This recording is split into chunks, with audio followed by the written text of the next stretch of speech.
Salut tout le monde, j'espère que vous allez bien. En ce qui me concerne, ça va plutôt pas mal. Alors comme d'habitude, on s'abonne, on met les petits pouces, on pose des questions, j'y répondrai avec plaisir. N'oubliez pas que sur la chaîne, vous avez une playlist qui vous permet de réduire les recherches. Si vous avez un morceau de bœuf dans votre frigo, vous allez sur bœuf et vous avez des recettes de bœuf. Ça vous évitera de vous perdre parmi plus de 250 recettes. Ça complique un peu le truc. Alors aujourd'hui, je vais vous faire une recette qu'on pourrait classer dans les tapas. Ça peut être aussi une entrée, un amuse-bouche. En fait, c'est une pâte à tartiner de foie de poulet. C'est un truc tout bête à faire. Il faut juste prendre le temps de le faire comme d'habitude. Donc pour ce faire, je vais utiliser du foie de poulet, des échalotes. Alors, vous pouvez faire ça nature. Quand je faisais ce plat-là dans le restaurant, on faisait nature parce que ça nous permettait de coller au goût de la majorité. Mais quand je fais ça à la maison, je le prépare d'une autre façon. La base reste la même, mais j'y rajoute des choses. La recette de base, c'est foie de poulet, ou foie de veau, pain de mie trempé dans du lait, et beurre, sel, poivre. Ça, ce sont les ingrédients, la base de la recette.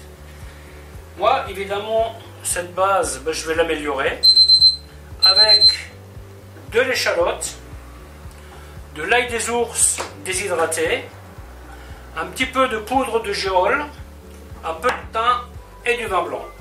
Ouais, donc c'est les mêmes ingrédients avec ça en plus. Ok, écoutez, je vais vous expliquer comment faire tout ça. A tout de suite. La première des étapes sera de nettoyer le foie. Vous voyez, donc là vous avez des petits trucs là que vous ne laissez pas. Surtout faites attention à la bile. Donc c'est assez désagréable quand vous en avez dedans, et ça peut vous gâcher toute une recette. Voilà. Je vais pousser ça sur le côté. Donc mon pain qui a été trempé dans du lait, là je l'ai mis dans la passoire, il égoutte tranquillement. Je ne vais pas en avoir besoin tout de suite. Ouais, ils appellent ça du foie prêt à cuire. Ok, moi je veux bien. Donc là je le laisse quand même pas mal gros, je ne le coupe pas. Vous comprendrez pourquoi après. Donc là nous allons saisir le foie. Alors comme dit, vous pouvez varier les composants. Si vous voulez le faire ail persil, vous pouvez. Si vous n'aimez pas l'échalote, vous n'en mettez pas. Ça c'est vraiment vous qui voyez comment vous faites votre recette. Donc on attend que le beurre soit noisette, comme d'habitude. Un petit peu de sel. Si vous faites une grande quantité, je vous conseille de peser la viande et de saler en fonction du poids. Mais là, je fais la quantité est très petite, donc j'ai pas besoin vraiment me compliquer la vie. Donc là, j'ai salé à l'arrache. Et maintenant, je retourne les foies.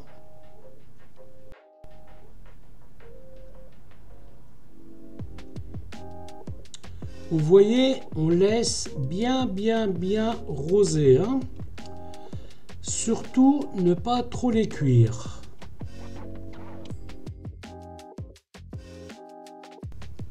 Du coup, là, je les fais rôtir, bien rosés, et je vais les laisser refroidir. Les plus gros, je vais les laisser un petit peu plus longtemps. Et je vais rajouter les échalotes sur le côté. Donc pendant que ça refroidit, je vais y mettre un petit peu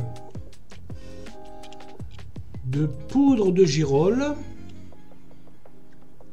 une demi-pointe, ail des ours, et un peu de thym. Donc là, je vais rajouter du poivre. Et vous voyez, je prends du pain de mie sans croûte, hein, trempé dans du lait. Et je vais bien les... Donc là, on va faire griller légèrement les échalotes. Très légèrement, hein, pas brûler. Et on va déglacer avec du vin blanc.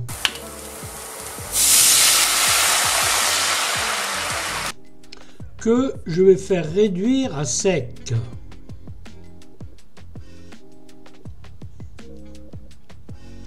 Voilà, voilà, quand ça commence à grésiller, ça veut dire qu'il n'y a plus de liquide.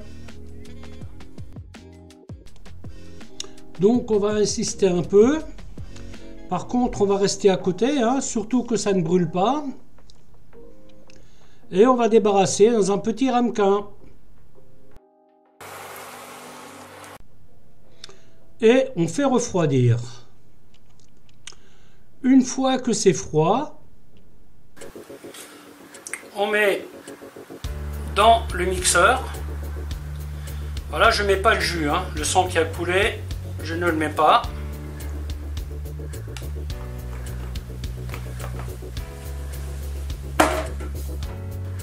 Faites bien attention. À bien presser le pain. Voilà, pour qu'on a enlevé le maximum de lait, hein.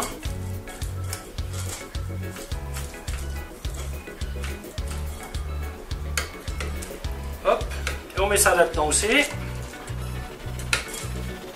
on fait tourner.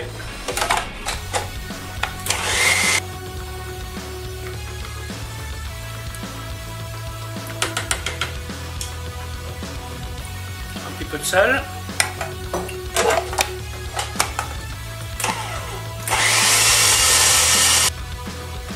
Et on va faire prendre au frigo.